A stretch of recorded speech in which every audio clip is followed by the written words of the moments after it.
Actually, it's the lead play in our offense. Tell the tackle, take the defensive end if he's over him. If he's not, you drive down the first man who is inside. Pull back and get him. Take the first man outside the offensive tackle. No one shows. Go right by them and field inside.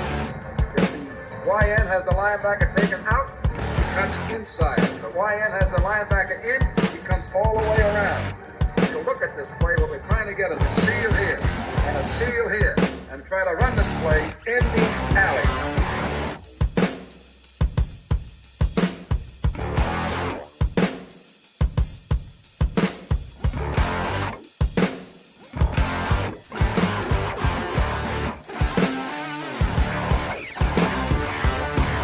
Hey, what's up, guys? Welcome to Packers Total Access. My name is Clayton. You can check us out on packernet.com. You can find me on Twitter at Packers_access. You know, we've got a little bit of a stretch here before we get to the next Packers football game, right? So what I thought we would do is why not dip into the vault today and kind of go back in time and watch a classic game and do it from a Chalktalk standpoint, right? And, you know, there was many games that we could choose from.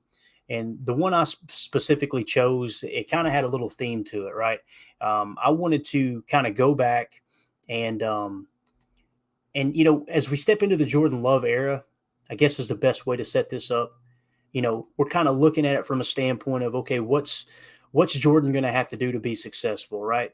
And, you know, I guess the best way to do that is to kind of look back and say, okay, we had two Hall of Fame quarterbacks come through here recently, right?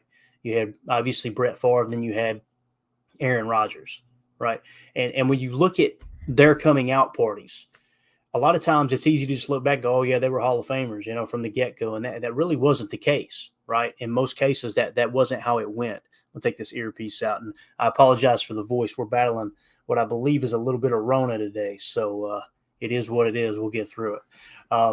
So when you look at those Hall of Fame quarterbacks, it's easy to look back, you know, after they've had a successful career and go, man, it was just always like that. And it wasn't the case. You know, when Brett came in for Majkowski, obviously because of the injury, you know, nobody expected him to succeed. You know, Ron Wolf believed in him, obviously giving up a first-round pick for a second-round, you know, talent as far as, you know, the talent evaluation that the Falcons had on Brett when they drafted him. And when Aaron stepped in, guys, I was in the stadium when Aaron made his first start, right? I'm telling you right now, people weren't running around that stadium going, yeah, we got us a great quarterback. We were going, let's see what we got here, man. Let's see what we got. There's going to be growing pains. Many things that are being said, you know, similar to Jordan Love. So I'm not sitting here saying Jordan Love is going to be a Hall of Fame quarterback. I'm not sitting here saying that, you know, calling the shot on that. What I'm simply saying is when you look back at the things that happened for those young quarterbacks, those being Brett and being Aaron, there was a lot of things around them that went well. You know, Aaron stepped into a good receiving corps, right? With Brett, he came in and they had a pretty stout defense. Now they didn't have Reggie White yet, but you had your Leroy Butlers already in house, right? And it's like, okay, when you look at Brett's first game, when he got thrust into the mix against the Cincinnati Bengals, right? It was September 20th, 1992. And you look at all the things that happened throughout the course of that game for them to come back and win that ball game. First of all, they had no business winning that ball game, mainly because of the turnovers. I think they fumbled the ball 7 times. I think they only gave it away 3 times. But Brett was just all over the joint, right? He had no clue what he was doing. He was trying to get his feet under him, thrust into the mix. That's the game we're going to cover today, all right? And what we're going to do is kind of talk about some of the key moments, just like we do on every Chalktalk episode. And there's some that we left out for time's sake, and there's others that I would like to mention as we go through. That's kind of the goal here. You know, the fact that there was two Packers interceptions in the first half that kept them in that ball game, right? Little things like that. So I just want to give a shout out to the chat real quick. We got Red Mo in the house. We got a Doe Soldier. That's funny, right? We got Brandy in here, and we got Zane. What's up, Clayton? Time for some Chalk Talk. Yes, sir. Let's go into the vault, guys. Let's do it. Y'all ready? All right. Here's what we're going to do. Hopefully you guys can see this okay. Obviously, you can hear me fine. Nobody's complaining about no audio yet, so we should be good. This is September 20th, 1992. We're going to try to do this quick. All right. This first play, kind of tough to watch, but we're going to watch it because it really sets the stage. This is the Don Majkowski injury, okay? I'm going to roll the tape.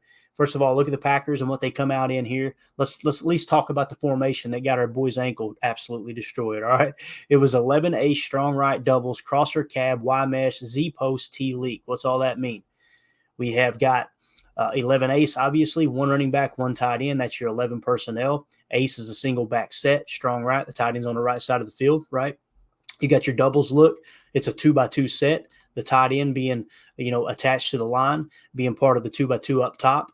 And then you've got the play itself. What we have is crosser cab, Y mesh, Z post, T leak. Let's talk about what that means real quick, okay? Crosser cab, again, a cab set is typically this, okay? That's typically your cab concept, right? What I call crosser cab is when you run kind of a high-low crosser, okay? Like this, right? And then you've got Y mesh. The Y tied in here is going to be on a shallow cross, but there's your mesh point right there. That's what makes it mesh, right? And then we've got Z post. It's going to run a little post route. And then we got a T leak who he's just going to block. And most of the time it's an option route. Sometimes they'll leak out here. Sometimes they'll leak out to the side, that type of thing. That was a staple in the Bill Walsh / Mike Holmgren offense, is leaking those running backs underneath. That way, when those crossers came through, it would clear a void. Now, the ball is never going to be thrown here. Okay, so let's go ahead and roll it. I just want to point this out. This is the play where Don Majkowski's ankle gets hurt. Okay, you see him drop back, pressure everywhere. Guy falls on his ankle. And really, the rest is history. You can see him there. I mean, it was bad. I think they said there was no breaks, if I remember correctly, but there was definitely ligament damage, and he obviously would never recover from that. And Don Majkowski being a quarterback that really relies on his feet, right, relies on his ability to move around. Let's talk about what caused it, okay? This is what we call a TT or a twist, all right? What's a TT? So typically with a TT, what you've got is your two defensive tackles are going to run what we call a stunt or a twist. All right. You're seeing a lot of that from teams today, especially even with the run defense.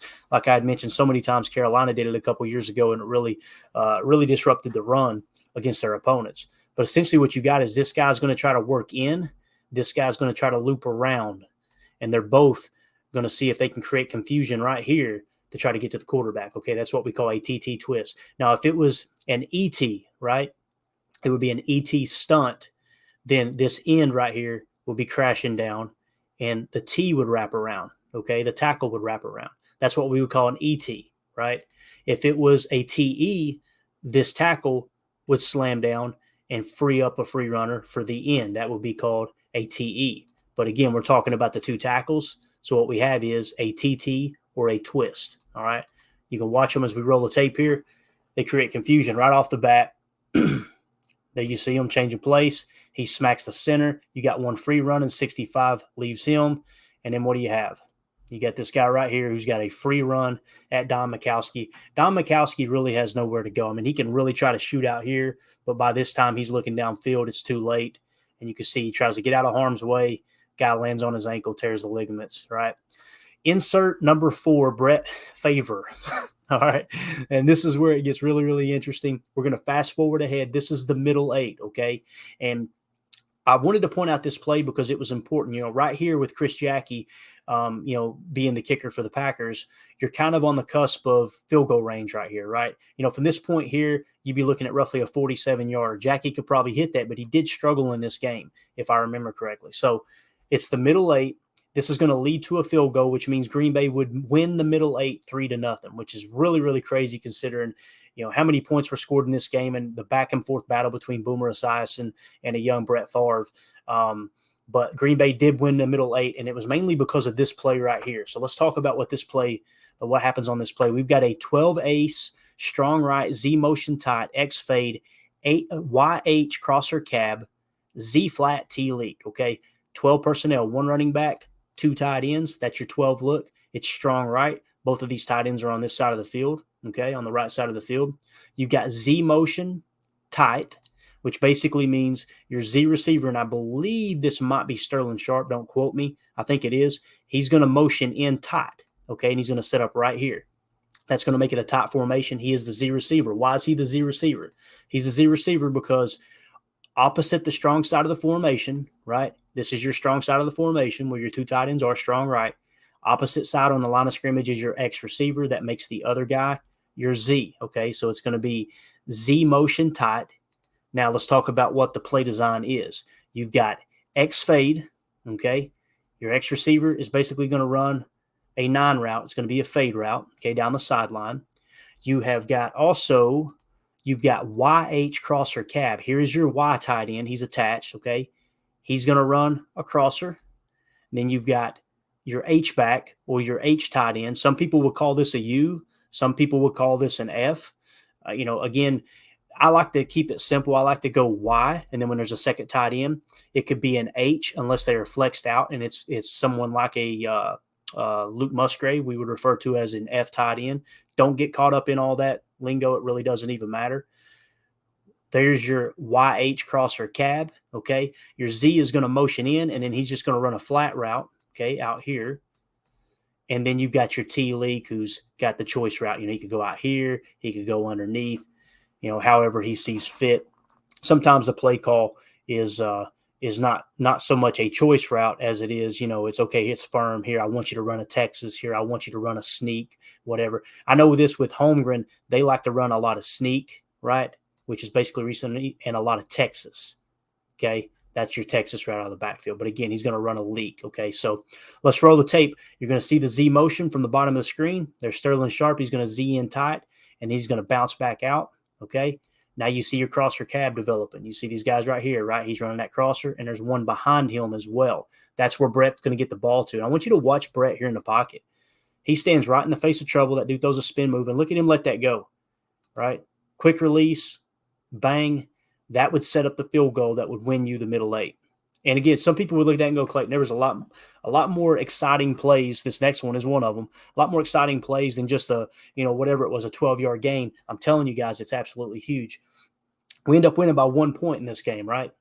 If you don't hit that route and put yourself in field goal range for a chip shot field goal, you don't win the middle 8. Therefore, you lose 3 points. Therefore, you lose the game by 2 points. Think about it. It's absolutely huge. It's big for momentum and everything. Right. They came out in the second half and had a long drive. It was like a 12 or a 13 play drive and didn't even come away with any points. But, we're not going to, that's better than giving up points, right? That's better than not having a long drive because you kept their defense on the field. But again, the middle 8 score was 3-0 Green Bay. It's absolutely important. And for those of you that are new to the stream, if you don't know what I'm saying with middle 8, it's the last 4 minutes of the first half, the first 4 minutes of the second half. It's absolutely crucial for the momentum of the game. Typically, if a team wins the middle 8 and they win the turnover differential, they're running away with the game. Now, in this case, I'm almost positive the Packers in this game did not win the turnover differential. However, they did win the middle 8, so it's a push. You see, it ends up being a 1-point game by the time it's over. This is a huge play here. This came 12:43 left in the game, so we're in the fourth quarter already, all right? Terrell Buckley, first-round pick, cornerback for the Packers. Some would consider him one of the biggest busts in Packers history. And what's crazy is, in Brett Favre's first comeback win, his first time was significant, first game with significant time at starter, coming in for a hurt Majkowski. This play right here by Terrell Buckley is the reason they won this game. It's one of a few reasons that they won this game, but this is a 58-yard punt return for a touchdown, okay? And this is early in the fourth quarter. This is what gets them back in it, guys, because at this point, it's 17-3. Think about that. You're down 17-3, and watch Terrell Buckley here. First of all, look at that cut right there. I mean, it's absolutely filthy. Puts his foot in the ground. I'm going to roll it back. Look right here. Foot in the ground. Now I want to freeze frame it right here. Look at every one of these defenders. This blows me away. Look at their body lean. Every one of them on the field are having to cut back against the grain because of that cut that Buckley just made. Every one of them are out of position. And I want you to watch Buckley, how quick he goes to the Deion Sanders high step. Look right here.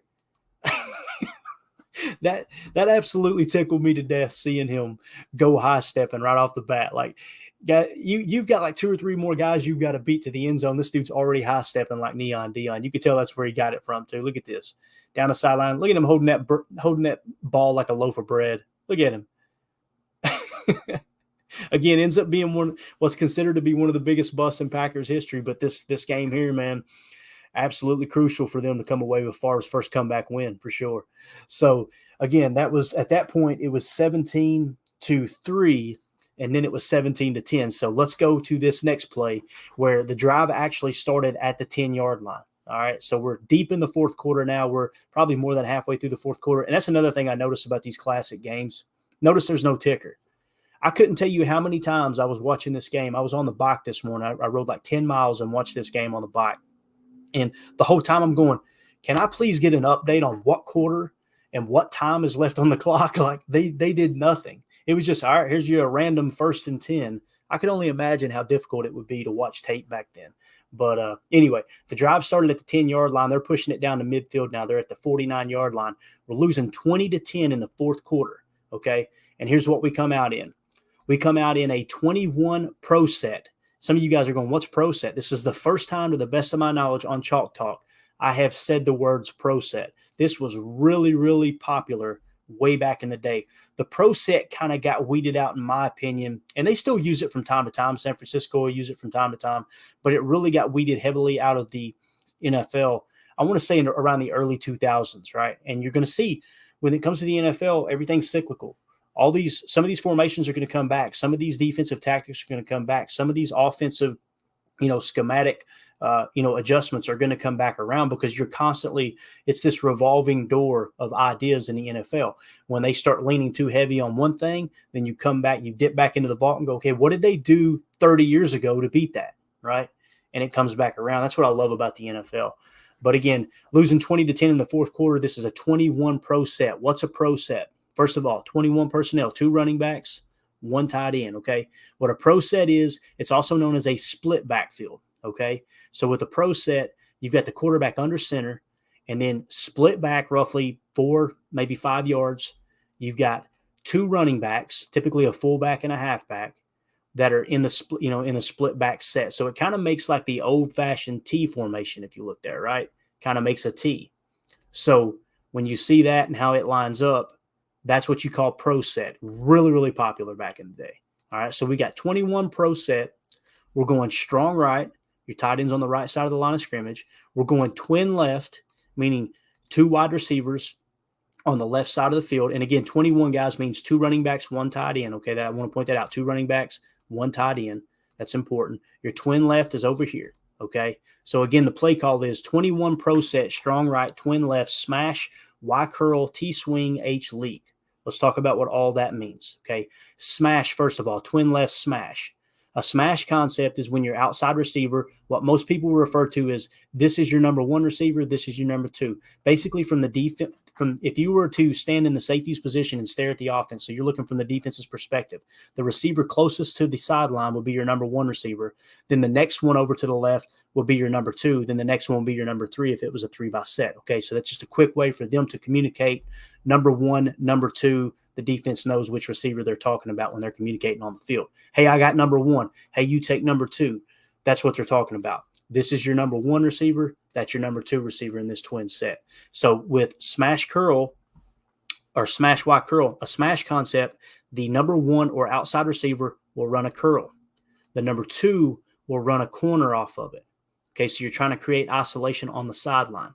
That's your smash aspect. You got Y curl. Okay, the Y is the tight end. The attached tight end is a strong right set. He's going to come out here and just run a little curl route. Okay, then you've got T swing, right, and H leak. Okay, so with T swing, he's going to swing out, and then you've got the H leak. Okay, that's how the play is going to be designed here. I may have the H and the T mixed up here as we roll it forward. Let me just see here real quick. I want to tell you guys right. Yep, I had it right. So your swing is at the bottom. So keep in mind that Sterling Sharpe that's in the slot or the number 2 receiver spot, okay? And he's going to run the deep corner. Look where Brett's going right here, guys. Again, this is in the fourth quarter, okay? When the game's on the line, think player, not play. He doesn't look anywhere else other than Sterling Sharpe here.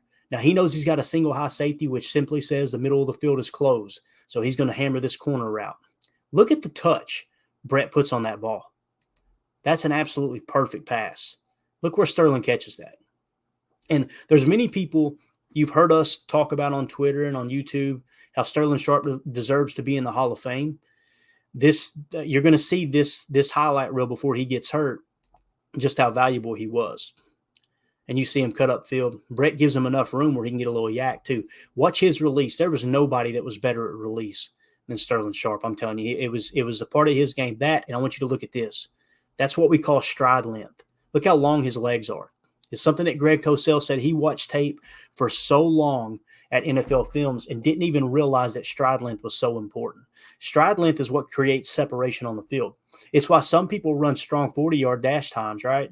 And then they get in the league and they don't seem as fast. And the ones who do seem as fast are on the football field and they're clocked with a faster speed, like a Luke Musgrave at, whatever it was, 21, 22 mile an hour. It's because they've got that stride length. Stride length is so underrated in the NFL. But watch him create separation. Watch his hands. Get off me. A little smack, bang. Look at that separation already. Like that and again, I'm telling you, it's stride length. He absolutely, look at the space he's already created between him and the DB. Good, clean release. Brett anticipates it, puts it right on the money.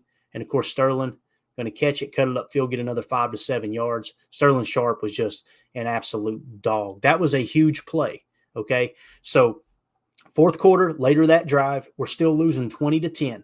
Now we're on the 5-yard line, okay? We're going to come out now this time in a 21 offset pro, strong right, twins left, T motion to Z, X fade, slot choice, T flat, H leak. All right. 21 offset pro. What's that mean? 2 running backs, 1 tight end, okay? Strong right means the tight end's on the right. Now you guys are going, what's offset pro mean, Clayton? Remember what we talked about the pro set. Just a second ago, the pro set would have looked like a T, right? Well, now you notice they're closer together here, okay? These 2 running backs are closer together. One running back is directly behind Brett Favre.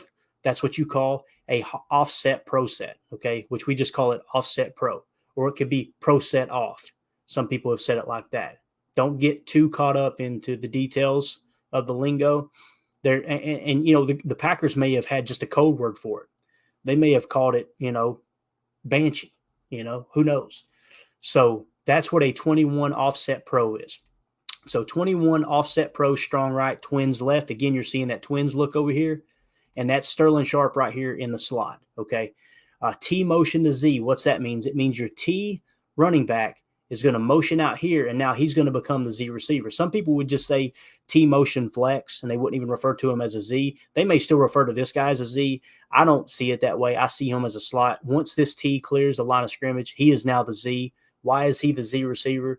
Because, again, the first thing you identify as the X receiver is on the line of scrimmage opposite the tight end, which means the other receiver would be the Z. That would make him the slot. So I would refer to this as T motion to Z, okay, is how I would see that. So T motion to Z, we got X fade, slot choice, T flat, H leak. Basically, this outside receiver here, your number 1 receiver, is just going to run a non-fade route. He's going to kind of go to the corner and look for an isolation play.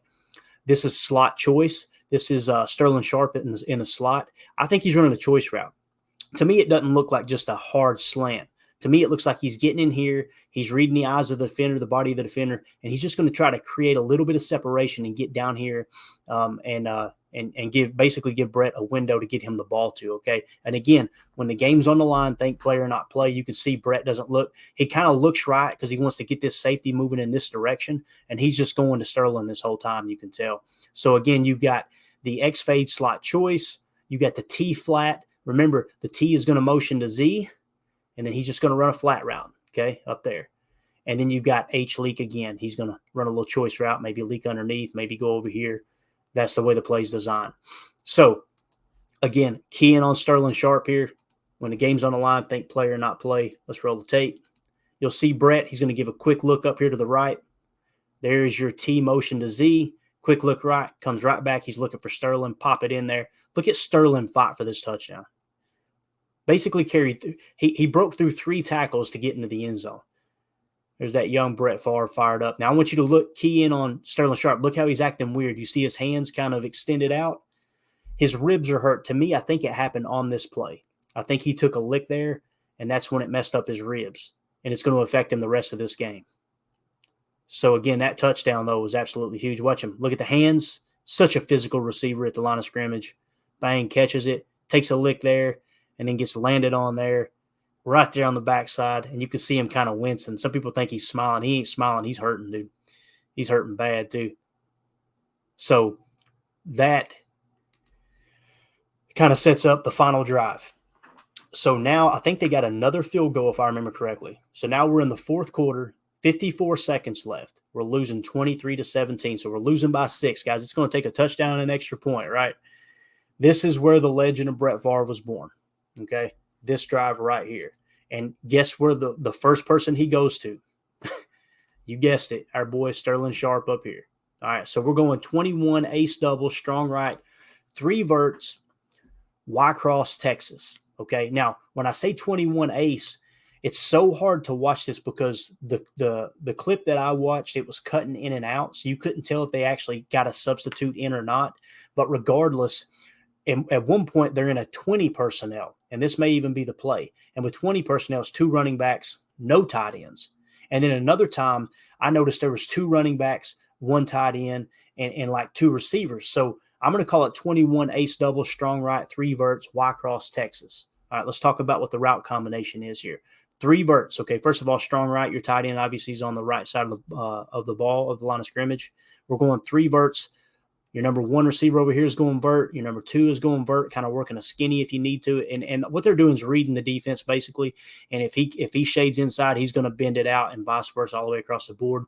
Over here, you've got Sterling Sharpe running a vertical route as well. That's the 3 verts aspect. You've got Y cross. This Y is going to look to work across the center of the field. And then you've got Texas coming right behind him. A Texas route is essentially, it looks like you're going to kind of run an angle. Some people would call that an angle. Some people would call it a sneak. To me, I've always seen a sneak as a play where they would come out here and square it off. And to me, that Texas is a little bit different. So again, you've got 3 verts, right?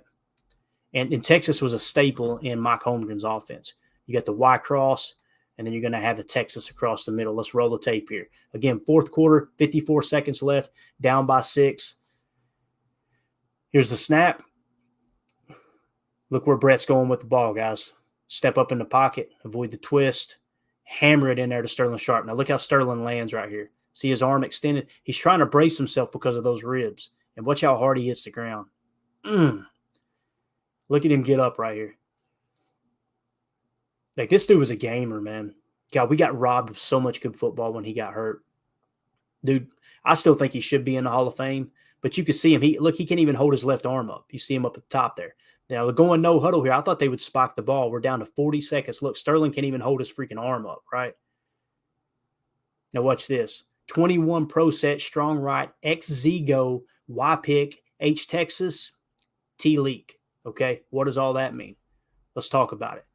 21, 2 running backs, 1 tight end. This is where it gets tricky because I noticed number 80 in there. He can't. I think his name was Harris, I believe was his name. Jackie Harris, I think, was a tight end. And he kept sneaking in and out of the set. And I'm like, I wish the clip would have rolled, continuously through so I could determine whether or not they actually sub. But it really doesn't even matter. So 21 pro set. You see the pro sets back, right? How they're evenly distributed in the backfield. XZ go. Here is your X receiver opposite your tight end on the line of scrimmage. He's going to run a go. Here's your Z on the side of the tight end. He's going to run a go. Okay. Y pick. This Y here is going to run a little pick route. Today, this would get called every single time as a pick play, right? And the game has evolved and changed. It probably should have been a penalty back then. I'm sure it was in the rule book. But over time, they start to teams start to try to exploit certain aspects of the game, certain tactics. And, of course, the rules committee will put, quote, unquote, I know you don't want to hear it, I don't want to say it, emphasis on specific penalties, right? And this is one of those type of plays. I don't think he's actually running a crosser to get open. I think he's setting a pick for the Texas. And I think that's probably it may have even been Texas pick or pick Texas, something like that, telling the Y, telling the tight end, look, just get in the way. What you want to do is wall off these defenders down here so we can run this Texas route underneath. And I thought it's brilliant because that previous play, if you guys remember, what did we do? We hammered the go in the bunker. What do I mean by bunker? Typically, when you've got underneath coverage, like this guy right here, right, he's looking to cover his way out. You've got a single high safety up top. To me, the bunker is back here. You've got 2 bunkers on both sides of the field, whether you're playing a cover 2 zone or a cover 1 man. You got the bunker, and you got the base back here that's behind the linebackers. That's what I refer to as the bunker and the base. When they're running just a traditional cover 2 zone where you've got that void in between the safeties, you want to hammer that base, right? Well, in some cases, if the safety does cheat over and they got some late rotation, that's when you want to hit what I refer to as the bunkers back here. But again, we just hit that hole shot. Other people call that a hole shot. You hit the hole shot, you hit the bunker, right? Now what do? The defense is keying in on that, right? I guarantee you they're looking for that now. So now what you're going to do, like we said, is a little Y pick, wall these guys off, run a Texas underneath, and it works to perfection. Watch this play unfold here. Again, no huddle, hurry up. There comes the Texas route. Bang it in there. You see the wall? I'm going to roll it back. Again, to me, it looks like this tight end wasn't looking to get open. He's just looking to get in somebody's way, and you see him wall that defender off, takes him out. Beautiful gain on Texas there. All right, so now we're rushing to the line of scrimmage. I mean, the game's on the line. And look at the poise. Look at Favre pushes center. Get up there, dude. Let's snap the freaking ball. Let's spike it here. I mean, you can see it come alive. There's some players in the history of the game, and you see it today too, where it's just when the game is on the line, when all the pressure mounts in the world, they just rise to the occasion. And I know there were so many times we've seen Brett throw picks in game-winning situations. We've seen it over and over and over, but there was multiple times too that you've seen him do this. And the game wasn't too big for him. Again, he's going to make mistakes, but he's going to make them big, right?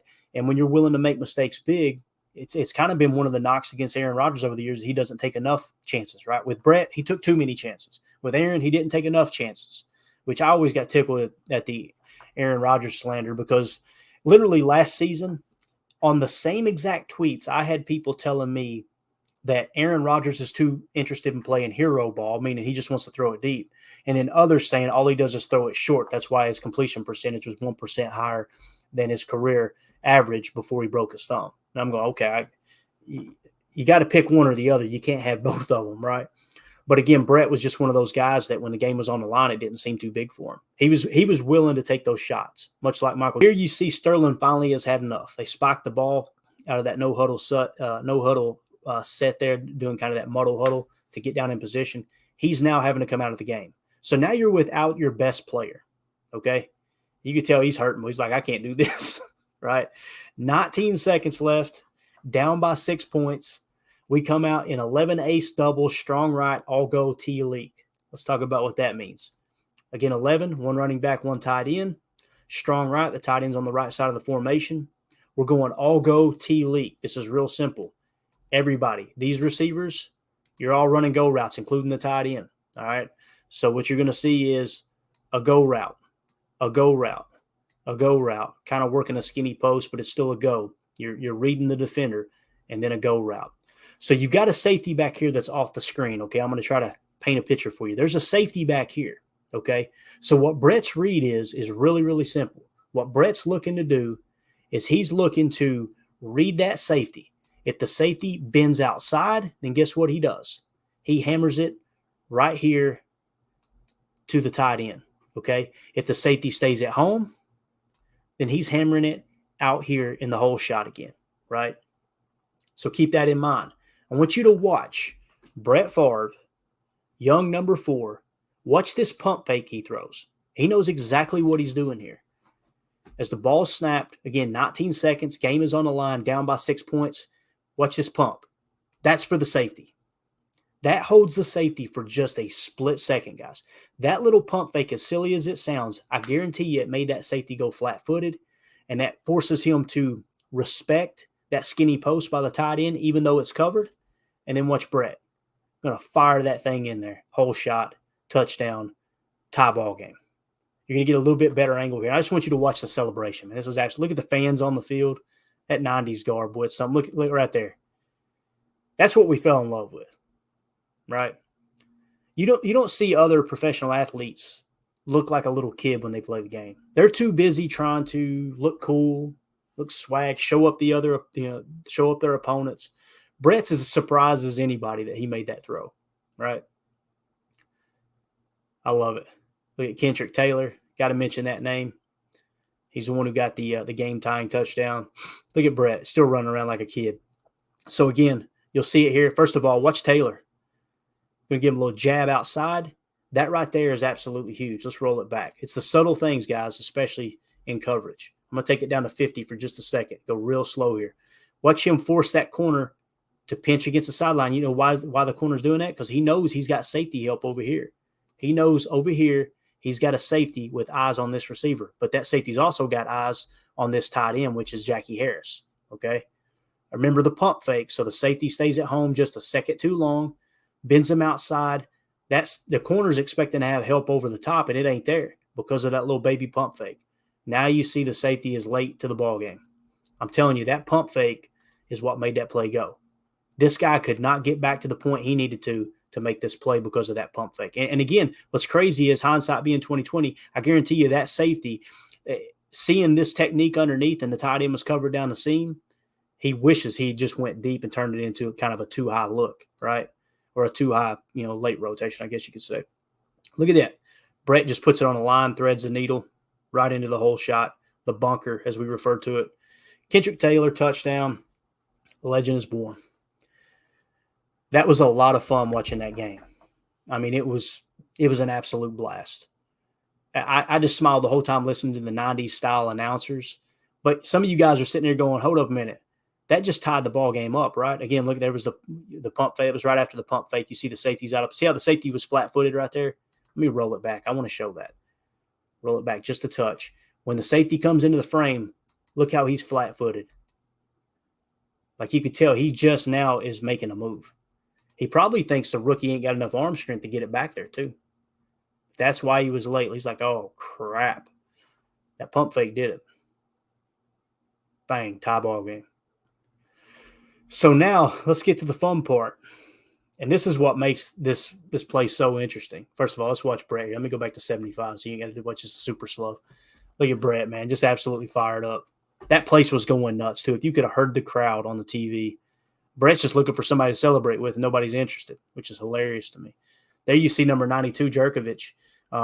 That kind of shows you that Reggie wasn't even on the team yet. You see number 92 right there, right? So poor guy lost his jersey or was off the team when Reggie showed up. That's for darn sure. So again, Kendrick Taylor, look at the first person to celebrate with Taylor on the sideline. That's fun. Look who it is. The injured Sterling Sharpe came over immediately. That was Sterling Sharpe's play. He would have been the guy lined up top there, right? And it might be the reason the safety didn't respect it as much. Now, I want you to look at Brett right here. Why does Brett look all like – he looks tore up, don't he? He's like, oh, crap. You know why? He's realizing he's got a hold for the kick. He was the holder. Being the backup quarterback back then, he was the holder. And look at this look right here. As we're lining up for the kick, he's looking over to Holmgren like, dude, am I really having to hold the game-winning kick? I love this. This is probably my favorite part of the whole clip. I want you to watch Brett on this play. It's a tie ball game, 23-23. Chris Jackie lining up for the extra point to win it, right? Look at Brett. Here's the snap. The hold's down. Watch Brett here. Okay, you ready for this? Snap, hold. Look at this. I absolutely love it. Steve Mariucci talked about this on NFL Network. Brett's even talked about it. Brett said, he's not kicking my hand. He literally lets go of the football because he's afraid that Chris Jackie is going to kick his hand. And Brett said, I think it was Steve Mariucci said he let go of the ball and it just kind of stuck there in the mud. Look at the ball just stick there as we roll it forward. Extra points good. Packers win. That's Brett Favre's first comeback win at Lambeau Field. Again, September 20th, 1990. And that right there would completely launch 30 years of dominance in the NFC North. At the time, I think it was the NFC Central. Of course, they reshuffled everything around now. But, yeah, that was the game that kind of launched and kicked everything off. I love this stuff, man. I love it. When I watched that, it brought back so many memories. And at the time, I wasn't even a Packers fan, right? It was just I remember, beginning to hear about this number 4 in Green Bay and how he plays like a kid and hearing John Madden talk about John Madden absolutely fell in love with him, right? You've seen the Frank Caliendo skits where he's acting like John Madden and making fun of his love affair for Brett Favre, right? But yeah, just good stuff, man. Good stuff. Let's go to the chat here real quick before we wrap this big bear up. We got Red Mo in the chat. Appreciate you dropping in, buddy. We got Dole Soldier, like I said, Brandy. Appreciate y'all stopping by the stream here on this Sunday afternoon. This is just kind of a surprise stream. Wanted to hop in here and and talk a little old school. Like I said, there's no Packers football today. So what I thought we would do is let's go to the vault. Let's do a little chalk talk from the vault, because we're going to do plenty of chalk talk with the current Packers this year. Again, it was just an opportunity to kind of dig back. And there was many plays, man. I almost did the Ice Bowl. There's many games. I almost did the Ice Bowl. Almost did Brett's game after his father passed away on Monday Night Football. You know, he had his big game. Almost did Aaron Rodgers' first game. I was actually in Lambeau for that one. I was blessed to be there for that. But when I got to thinking about it, I'm like, look at the situation we're in this year as Packer fans, right? You've got Jordan Love taking the helm just like Aaron Rodgers did back in whenever it was, 2007, I think it was, 2008. Years run together. But now you've got a new quarterback stepping in. And I wanted to point out all the things that had to go right for Brett to win that game, for the Packers to win that game. You know, all you see is the comeback victory, right? The 2 touchdown passes in the fourth quarter. You think Brett did that, man. That's just magical. There was interceptions galore by the defense. The defense held their own the entire game. You had people like Sterling Sharpe making play after play, right? There was a lot of different factors that came into play for the Packers to win that ball game. It wasn't just Brett.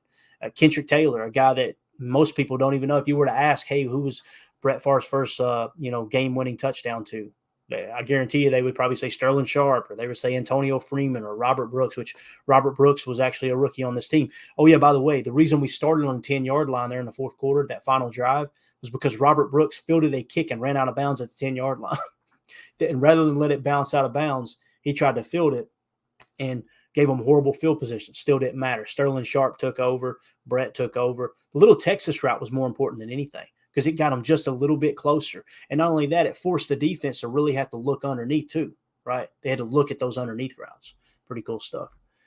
All right, let's see here. Like I said, Zane was in the chat. We got Jarrell in the chat. Said, love you, Clayton. Thank you for your content. Hey, we love you, Jarrell. We appreciate you dropping by, man. We appreciate the support. Chad Inc. in the house said, PTA Posse.